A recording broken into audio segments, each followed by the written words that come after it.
یؤمنون بالغیب، وہ ڈر جانے والے لوگ کون ہیں؟ ان کی نشانی آئی ہے کہ وہ غیب پر ایمان رکھتے ہیں۔ غیب کہتے ہیں ان سین چیز کو۔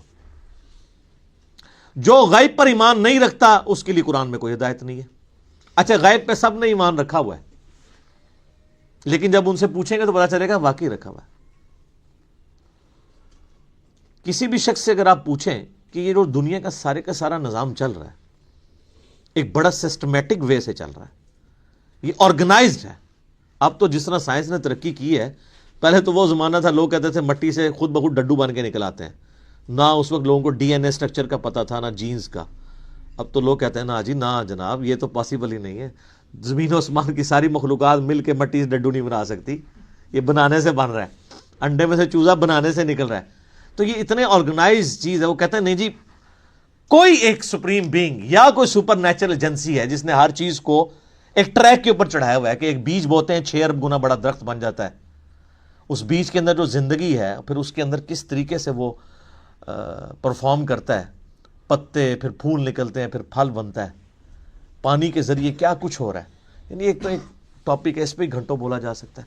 یہ ساری جو فزیکل فنامنا آف نیچر ہے، قانون قدرت ہے، جب ان کو آبزرو کرتا ہے نا تو غیب پہ سارے ایمان رکھے ہیں کہ نہیں یار کوئی چلا رہا ہے۔ پوچھیں کدھر ہے، وہ کہتے ہیں ہمیں نظر نہیں آ رہا، لیکن وہ ایسا باطن ہے کہ اس سے زیادہ ظاہر کوئی نہیں ہے، اور ایسا ظاہر ہے کہ اس سے زیادہ باطن کوئی نہیں ہے۔ اللہ اپنی قدرتوں سے کتنا ظاہر ہے، لیکن سب سے پوشیدہ ہے۔ تو یہ سب کچھ غیب کی طرف انسان کو لے جاتا ہے۔ تو وہ یقین کیے ہوئے ہیں ڈر جانے والے لوگ کہ یار کسی کے کرنے سے ہو رہا ہے۔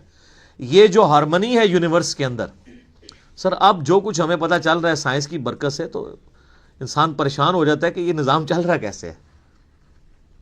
میں آپ کو صرف یہ بتاتا ہوں کہ سائنٹسٹ کہتے ہیں کہ اس کائنات میں اتنا بیلنس ہے کہ اگر ایک بال پوائنٹ کو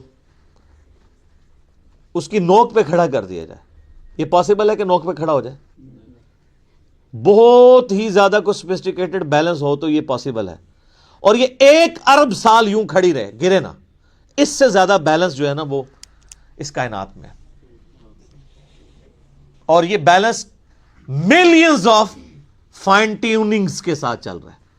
ایک ایک فائن ٹیون اگر خراب ہو جائے نظام نہیں چل سکتا۔ یعنی پانی کو اگر آپ دیکھیں تو پانی کی جتنی پراپرٹیز ہیں، کیمیکل پراپرٹیز، فزیکل پراپرٹیز، ہر ایک فائن ٹیون ہے۔ اس کی گریوٹی ڈسٹرب ہو جائے ختم۔ یہ فضا کے اندر جو آکسیجن اور نائٹروجن کی مقدار ہے، نائٹروجن زیادہ ہو جائے یا آکسیجن کم ہو جائے، کوئی زندہ رہ سکتا ہے؟ یہ بھی ایک فائن ٹیوننگ ہے۔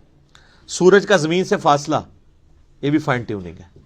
پھر سورج اور زمین کے درمیان جو اللہ تعالیٰ نے لیئرز رکھی ہیں، 99.99% ہارمفل ریز ہیں سورج کی، وہ نیچے آتی نہیں ہیں، راستے میں ریپیل ہو جاتی ہیں۔ کچھ اگر کراس بھی کرتی ہیں ارتھ میگنیٹک فیلڈ کی وجہ سے ریپیل ہو جاتی ہیں، اور صرف وہی آتی ہیں۔ سر سائنٹسٹ کہتے ہیں کہ یہ میریکل پلانٹ بنایا گیا ہے اس لیے کہ یہاں پہ زمین پہ انسانیت کو آباد کیا جائے۔ وہ کہتے ہیں یہ پلان کے بغیر ہو ہی نہیں سکتا، اس کو لائف کے لیے، لائف ایگزسٹ کرنے کے لیے فیزیبل بنایا گیا ہے۔ وہ کہتے ہیں سپریم بینگ یا مدر نیچر، کوئی بھی نام دے دیں، الٹیمیٹلی غیب پہ سب کے سب لوگ ایمان رکھتے ہیں۔ تو سر جب وہ اس طرح کے غیب پر ایمان رکھنے والے لوگ ہوں گے تو پھر الٹیمیٹلی ان کے اندر ایک کوالٹی پیدا ہو جائے گی کہ وہ اس گاڈ کو رسپانس کریں گے۔ وہ کہیں گے بس سب کچھ پھر تو ہی تو ہے، تیرے لیے سب کچھ ہونا چاہیے۔ تو وہ اگلی بات ہے، وَيُقِيمُونَ الصَّلَاةَ، نماز قائم رکھتے ہیں۔ پھر وہ نماز پڑھتے نہیں ہیں، نماز پڑھنے والے بہت ہیں، قائم رکھنے والے بہت تھوڑے ہیں۔ یعنی نماز کا پھر حق ادا کرتے ہیں۔ ایک تو اس میں ظاہر ہے سب سے بہتر چیز وہی ہے، یعنی پاکیزگی کا اعتبار سے اور پھر پروٹوکول سے نماز پڑھنا۔ پھر اس کے بعد نماز پڑھنے کے بعد جب آپ حقوق العباد کے معاملات میں آئیں گے تو آپ واقعی جس خدا کو آپ نماز کے اندر مانے ہوئے تھے، نماز کے باہر بھی اسی خدا سے ڈرتے ہوئے آپ ہیرا پھیری نہیں کریں گے، ڈنڈی نہیں ماریں گے، رشتہ داروں کے حقوق نہیں دبائیں گے، ماں باپ کے ساتھ بد اخلاقی نہیں کریں گے، بیوی بچوں کے حقوق نہیں سلب کریں گے، کسی کی جائیداد نہیں ہتھیائیں گے، کسی کو دھوکہ نہیں دیں گے، دودھ میں پانی نہیں ملائیں گے، حرام خوری نہیں کریں گے۔ یہ سب کی سب چیزیں نماز قائم کروا رہی ہوں گی آپ سے۔ تو نماز قائم کرتے ہیں. اور یہ جو الصلاۃ ہے نا جی، اس کا ترجمہ ویسے انگلش میں لوگ پریئر کر دیتے ہیں. پریئر اپروپریٹ ٹرانسلیشن بن ہی نہیں سکتی ہے الصلاۃ کی. اردو میں ہم یا فارسی میں نماز کہتے ہیں. الصلاۃ بیسیکلی ورشپ ہے. ہم اللہ کی پریئر نہیں کرتے ہیں، ورشپ بھی کرتے ہیں پلس پریئر. نماز پریئر تو ہوتی ہے دعائیں، جس طرح کرسچنز آپ دیکھیں اپنے گرجوں میں جا کے میوزک کے ساتھ بھی دعائیں کر رہے ہوتے ہیں، وہ صرف پریئر ہے، وہ نماز نہیں پڑھ رہے ہوتے. ہم نماز پڑھتے ہیں صلاح، جس میں پریئر بھی ہوتی ہے اور ورشپ. ورشپ ہوتی ہے کہ آپ جس کو اپنا الہ مانے ہوئے اس کے سامنے پوسچرز بناتے ہیں. تو ہم اپنے خدا کے سامنے پوسچرز بناتے ہیں نا، قیام کی حالت میں کھڑے ہوتے ہیں، اس طرح بھی پوسچر بناتے ہیں، ایسے بھی پوسچر بناتے ہیں، چاہے وہ ربنا لک الحمد کے بعد بنا لیں یا قیام میں بنا لیں. پوسچر یہ بھی ایک بناتے ہیں ارسال الیدین والا. پھر گھٹنے پہ ہاتھ رکھ کے رکوع کی حالت میں اللہ کے سامنے پوسچر بناتے ہیں. پھر الٹیمیٹلی اپنا ماتھا زمین پہ رکھ کے پوسچر بناتے ہیں. پھر بیٹھ کے پوسچر بناتے ہیں. یہ سارے کے سارے جو پوسچرز ہیں ہماری ادائیں ہیں. اور پھر ہر ادا کے اندر ہم اذکار بھی کر رہے ہوتے ہیں، پریئرز بھی کر رہے ہوتے ہیں. تو پریئر پلس پوسچرز یہ مل کے ورشپ اور عبادت اور صلاح بنتی ہے. وَمِمَّا رَزَقْنَاهُمْ يُنْفِقُونَ، اور وہ خرچ کرتے ہیں اس رزق میں سے جو ہم نے ہی ان کو دیا تھا. کیا بات ہے. ساتھ ہی کہہ دیا کہ اگر کر رہے ہو تو کسی کو اکڑ نہ آ جائے، دیا بھی ہمارا ہوا ہے. اور اس میں یہ چیز بھی امپلائڈ ہے کہ جو شخص گاڈ کانشیسنس رکھے گا، تقوی رکھتا ہوگا نا، وہ جیب ضرور ڈھیلی کرے گا. انسان جیب وہیں ڈھیلی کرتا ہے، پیسہ وہیں پہ خرچ کرتا ہے جہاں اس کا کوئی مفاد ہو. اب جس کا یہ یقین ہی نہیں ہے کہ اللہ تعالیٰ نے مجھے یہ مال خرچ کیا ہوا واپس لوٹانا ہے 700 گنا یا اس سے بھی بڑھ کے قیامت والے دن، وہ تو نہیں جیب ڈھیلی کرے گا. تو قرآن میں آیا کہ اپنے دیے ہوئے مال میں سے جو اللہ نے تمہیں دیا ہے خرچ کرو. لیکن ہم لوگ لوگوں کے دیے ہوئے مال میں سے خرچ نہیں کرتے، اپنے اوپر لگاتے ہیں. یہ کچھ ہو رہا ہے. کتنے لوگ ہیں. ایک امام مسجد صاحب تھے، ان کا فون آیا ایک دفعہ اکیڈمی میں، کئی سال پہلے کی بات ہے. کہتے ہیں جی اس آیت نے میری زندگی بدلی ہے.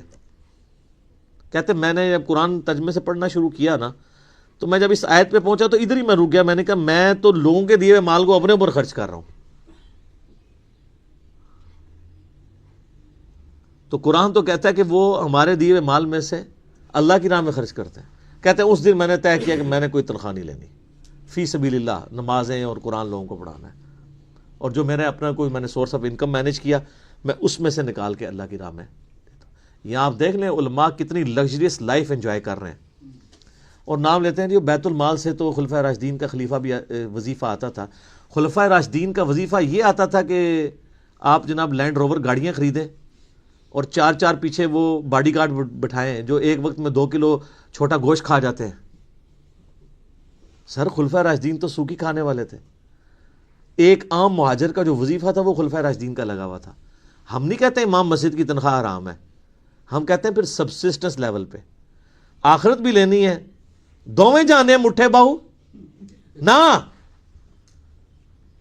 آخرت لینی ہے تو پھر آپ کو دنیا کا کمپرومائز کرنا پڑے گا.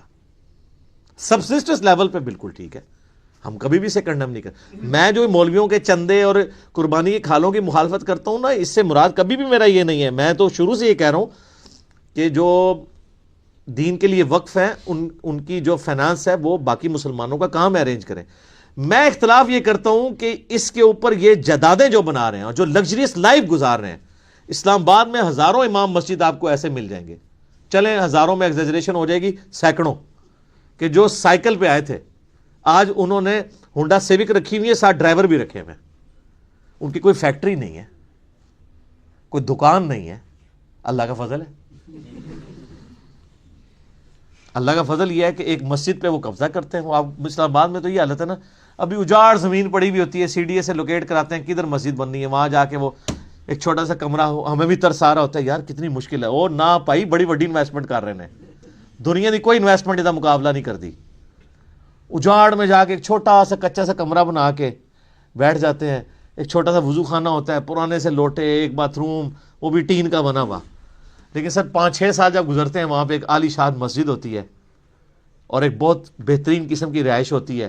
جو اگر اسلام آباد میں آپ کو لینی پڑ جائے تو 40-50 ہزار روپیہ اس رہائش کا کرایہ ہوگا، وہ اس مولوی صاحب کی فری ہوتی ہے، اور ایون اس کے اندر جو بل آ رہے ہیں وہ بھی مسجد انتظامیہ دے رہی ہوتی ہے. لاکھ روپے کا ایک ایوریج پیکج وہ لے رہا ہوتا ہے. تنخواہ جو ہے وہ تو ویسے ہی ہوتی ہے نا چونگا. اور اس کے علاوہ جو جمعے کی نماز کے بعد جو لوگ ویسے مٹھی میں رکھ کے چلے جاتے ہیں وہ اولادہ سے، ٹھیک ہے نا. تو یعنی ایک پورا ایک سسٹم ہے جو اس کے اوپر چل رہا ہے. تو ہم کہتے ہیں سبسسٹنس لیول کے اوپر لائف گزاریں، پھر آپ نام لیں خلفائے راشدین کا. لیکن اچھا آپ کو واقعات تو سنائیں گے کہ حضرت عمر سے پوچھ دیا جی وہ کرتا کیسے سلوایا آپ نے، تو یہ جو واقعہ سنا رہے ہیں اسی سے وہاں کھڑے ہو کے نا سر آپ نے یہ گاڑی کہاں سے لی ہے، تو اس کے وہ دہشت گرد قسم کے مریدین آپ کو پکڑ لیں گے کہ آپ کو تمیز نہیں بات کرنے کی. یعنی اس کا مطلب ہے یہ سیدنا عمر سے بھی بڑا اپنے آپ کو سمجھتے ہیں. دیکھیں نا، تو پھر ہمیں واقعات کیوں سناتے ہیں آپ اگر خود آپ عمل نہیں کرتے؟ تو اللہ کے دیے ہوئے مال میں سے اس کی راہ میں خرچ کرتے ہیں. بخاری مسلم میں حدیث ہے، انسان کہتا ہے میرا مال میرا مال میرا مال، اور تیرا مال تو نبی علیہ السلام فرمایا وہ ہے جو تو نے کھا لیا یا پہن کے بوسیدہ کر لیا یا اللہ کی راہ میں خرچ کر کے قیامت والے دن کے لیے سٹور کر لیا اللہ کے ڈیوائن بینک میں. باقی تو تیرے ورثہ کا مال ہے. بخاری اور مسلم دونوں میں حدیث ہے کہ انسان کے 3 دوست ہیں، ایک ہی قبر میں ساتھ جاتا ہے، وہ اس کے اعمال ہیں، باقی اس کا مال اور اس کے رشتہ دار وہ باہر ہی رہ جاتا ہے. تو جس نے ساتھ جانا ہے اس کے ساتھ پھر پکی یاری لگانی چاہیے نا. اللہ اکبر. نبی الاسلام کی حدیث ہے بخاری اور مسلم میں، نبی الاسلام نے فرمایا اے اللہ محمد اور آل محمد کو بس اتنا ہی رزق دینا کہ ان کی روح اور جسم کا رشتہ برقرار رہے. کیوں؟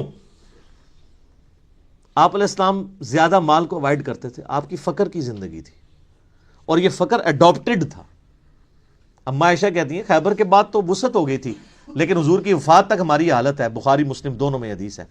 بعض اوقات 1 مہینہ، بعض اوقات 2، بعض اوقات 3 مہینے بھی ہمارے گھر میں چولہا نہیں جلتا تھا. 2 کالی چیزوں کھجور اور پانی پہ گزارا ہوتا تھا، اور کھجور بھی کوئی پیٹیاں یا ٹوکرے نہیں، 2 کھجوریں صبح اور 2 شام کو بس، اور 1 میٹھا پانی کا پیالہ صبح اور 1 شام کو. یہ ٹوٹل رزق تھا. میٹھا پانی اس وقت ایک ایشو تھا، دور سے باہر کے لانا پڑتا تھا. اور اس میں مجھے بتائیں حضور کی بیویاں حضور سے شکایت نہ کرتی تو کیا کرتی؟ لیکن جب شکایت کی سورۃ العذاب میں اللہ تعالیٰ نے ڈانٹ پلائی، ایسی ڈانٹ پلائی کہ یہاں تک کہا کہ اے نبی ان کو کہو کہ میں تمہیں مال دے کے چھوڑ دیتا ہوں. ہائے ہائے ہائے. اور حضور آئے ہیں، بخاری مسلم کے الفاظ ہیں، کہ عائشہ جاؤ اپنے باپ سے مشورہ کرنا ہے کر لو، اللہ نے تو مجھے کہہ دیا اگر تم اس طرح ہی فقر کی زندگی گزارنا چاہتی ہو میرے ساتھ رہو، تو ادروائز میں تمہیں چھوڑ دیتا ہوں مال دے کے. انہوں نے کہا میں اللہ اس کا رسول اور آخرت کو چاہتی ہوں. وہ قرآن میں یہی آیا تھا اگر تم اللہ اس کے رسول اور آخرت کو چاہتی ہو تو پھر اسی طریقے سے نبی کے ساتھ گزارا کرو. تو آپ کی بیویاں اگر آپ کے ساتھ غصہ کھائیں نا تو صبر کیا کریں. نبی کی بیویاں، نبی کی تربیت یافتہ بیویاں، ان کے ساتھ اگر یہ معاملہ ہو سکتا ہے تو ہماری بیویاں تو پھر ان سے بہت دور ہیں. تو یہ فقر کی زندگی نبی علیہ السلام کی اسی لیے اڈاپٹڈ تھی.